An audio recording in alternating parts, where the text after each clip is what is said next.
इतना प्यार मिला एक ब्रांड बनने के लिए, उसकी क्या जर्नी रही?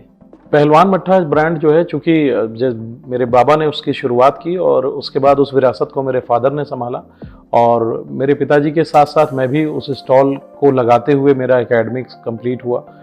मेरी शिक्षा दीक्षा उस ठेले के साथ ही संपन्न हुई। तो एक भावनात्मक जुड़ाव मेरा उस व्यवसाय से था। जब मैं कॉर्पोरेट में जॉब में आया तो परिस्थितियाँ कुछ ऐसी बनी, तो मुझे एक वर्क कल्चर समझ में आया कि काम होता कैसे है जनरली। जब कुछ ऐसी परिस्थितियाँ बनी कि मेरे पिताजी का स्वास्थ्य कुछ गड़बड़ हुआ और मुझे एक ये चीज़ हुई कि मैं अब कानपुर में ही रह करके मुझे काम करना है। जी। तो ऐसा हुआ कि मेरे पास, मैं चूँकि फाइन आर्टिस्ट था और मैं बाहर, मैं उस समय साउथ में था। मैं फ़िल्म मेकिंग, मूवी मेकिंग में एज़ ए कॉन्सेप्ट आर्टिस्ट मैं जॉब में था। तो मेरे लिए यहाँ पे कोई चूँकि स्टूडियो नहीं था और इतना ज़्यादा उस समय ऑनलाइन और इसका चलन नहीं था। जी। तो मैंने यहाँ पे टीचिंग ऑप्शन जो है चूज़ किया, क्योंकि मेरे पास यहाँ पे प्रोडक्शन हाउस का कोई जॉब नहीं थी। तो टीचिंग में साथ साथ मैं टीचिंग करता रहा और साथ ही साथ अपने इस स्टॉल को सुबह में लगाता था। जी। चूँकि मैं क्रिएटिव साइड पे था, मुझे लगता था कि जो ये स्टॉल है ये उस तरीके से जैसे जनरली ठेले लगे होते हैं वैसे ना दिखे। मुझे लगता है कि मतलब मेरा एकेडमिक या मेरी क्रिएटिविटी उसमें दिखनी चाहिए, मेरे व्यवसाय में दिखनी चाहिए। तो फिर मैंने पूरा एक प्रारूप चेंज किया और मैंने देखा कि मेरे फादर ने इतनी मेहनत की।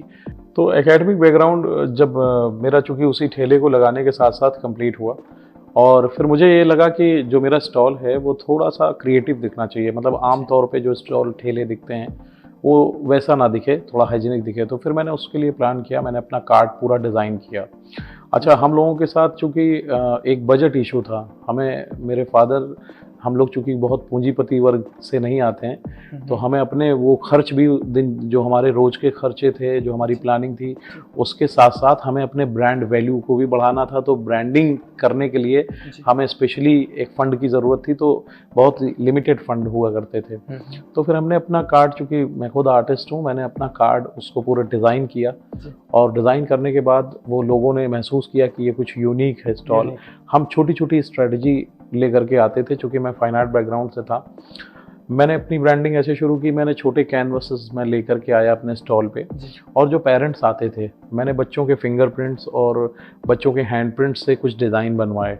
तो हम वो डिज़ाइन बनाते थे, जितनी देर में बच्चे, हमारे पेरेंट्स आते थे हमारे यहाँ, वो ब्रेकफास्ट लेते थे, उतनी ही देर में हम बच्चे से एक पेंटिंग बना देते थे कुछ क्रिएटिव सी। बाद में हम उसको पहलवान जी ब्रांडिंग के थ्रू उसको उनके पेरेंट्स को होम डिलीवरी घर पे भेजते थे उनको।